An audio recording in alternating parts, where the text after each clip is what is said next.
نبی کریم صلی اللہ علیہ وسلم نے فرمایا، میں اور یتیم کی کفالت کرنے والا جنت میں اس طرح ہوں گے جیسے یہ 2 انگلیاں۔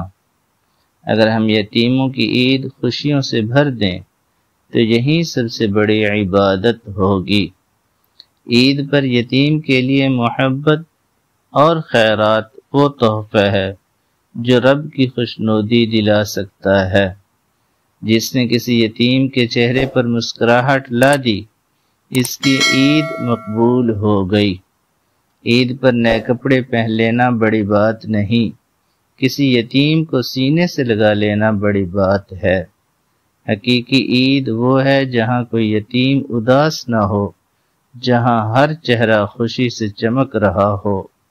یتیم کی خوشی اس کے آنسو پونجنے میں ہے، نہ کہ اسے عید کے کپڑوں کا تانا دینے میں۔